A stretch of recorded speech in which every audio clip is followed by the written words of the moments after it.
Assalamualaikum guys, so welcome back to Sumsa TV. So aku Ahmad, korang dah bersama Mat Talk. Dalam segmen ni kita nak bagi tu pasal macam-macam novel, movie ke, pasal makanan ke something, tapi benda-benda yang fakta lah, benda yang manfaat. So kali ni video ni aku nak buat video sambungan part terakhir dalam novel Tenggelam Kapal by the Beach. So yang mana belum tengok lagi yang part 1, so korang boleh tengok dekat sini.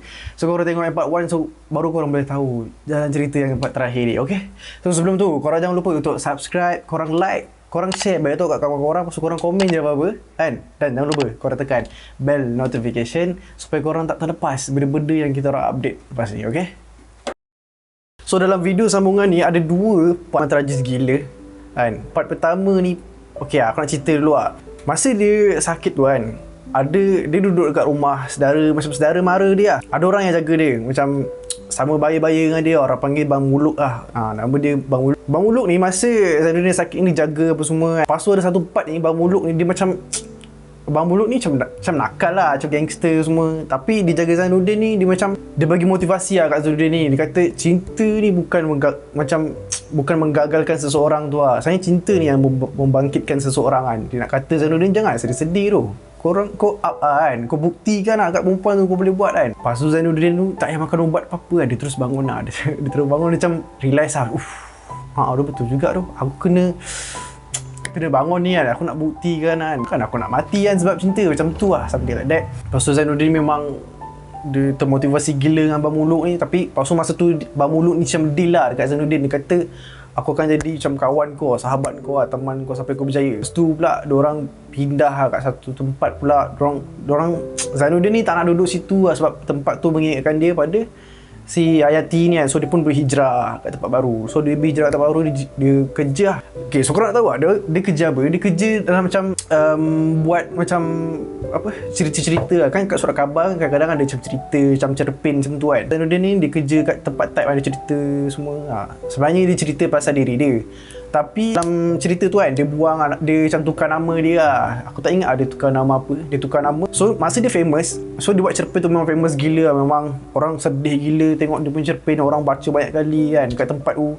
Lepas tu dia memang famous macam worldwide gila lah. Kat satu Indonesia ni kenal dia. Lepas tu masa tu dia dah memang tukar nama dia kan. Korang nak tahu tak, Hayati tu pun baca tau novel ni.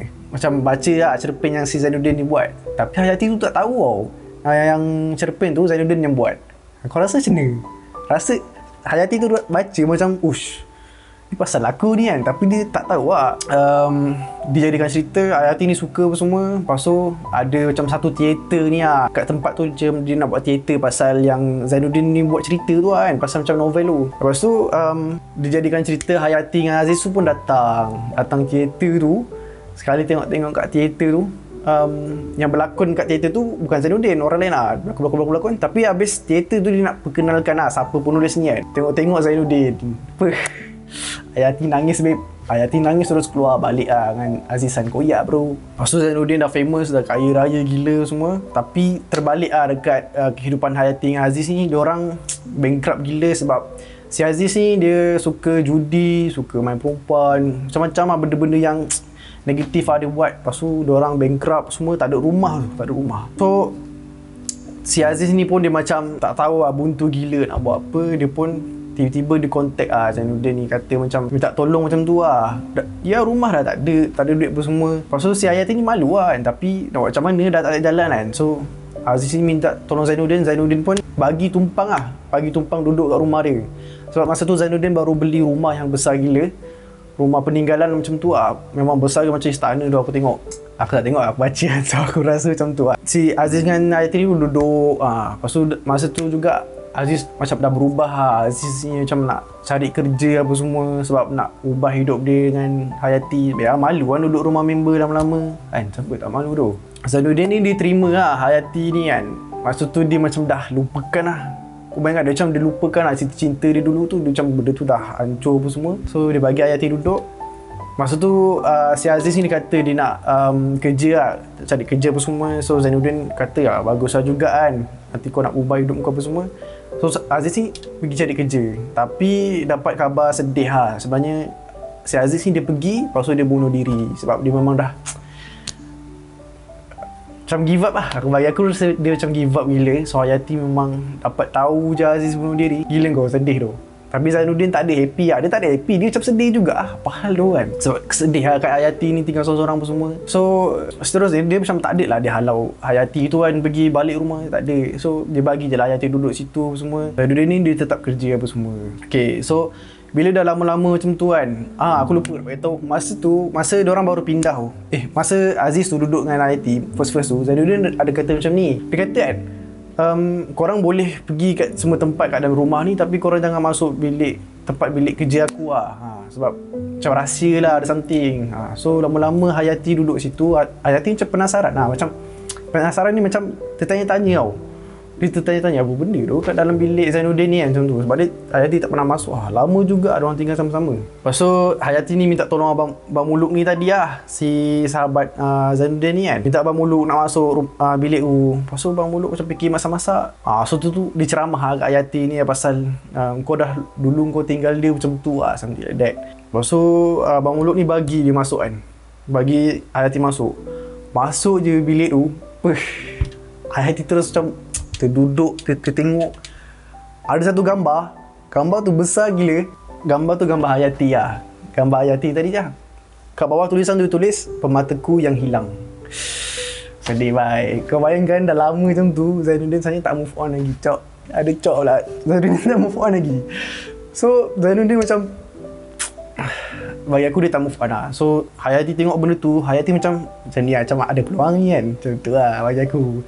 So Hayati ni pun dia macam sehari lepas tu dia macam nak sembang lah dengan Zainuddin ni, macam nak get back macam tu. So masa tu Hayati ni pun dapat waktu Zainuddin, sebab Zainuddin ni memang sibuk gila masa tu. So Hayati ni dapat sembang dengan Zainuddin malam tu. Dia orang memang macam, ini part yang aku rasa tu part first tadi kan, Zainuddin bangkit. Ni part second ni memang aku rasa realize semua benda lah. Macam dalam novel ni pun depan ni pun dia ada kata lah something kan. Masa tu dia macam Hayati dia macam cakap-cakap lah, macam apa, engkau dah lama macam duduk sini apa semua, macam tak nak kau dah lama tengok aku macam ni kan, tak kesian ke aku macam tu lah. Tapi Zainuddin dia nak cakap macam dia bukan nak ungkit, tapi kau tak ingat ke siapa yang salah kan sebelum ni?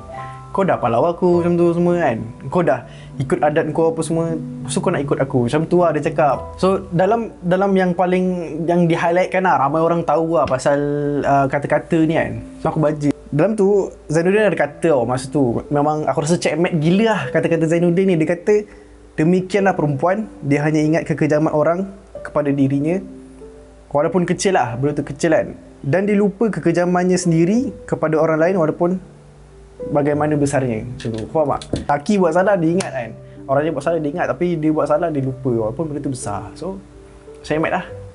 So Hayati pun memang nak kata apa. So Zainuddin kata, tak apa lah, kau balik lah rumah kau kan, aku hantar lah.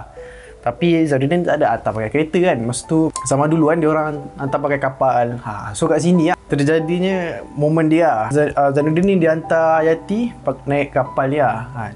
Zainuddin tak beli kapal, tapi masa tu ada kapal ni nak lalu kat tempat rumah si Hayati ni kan.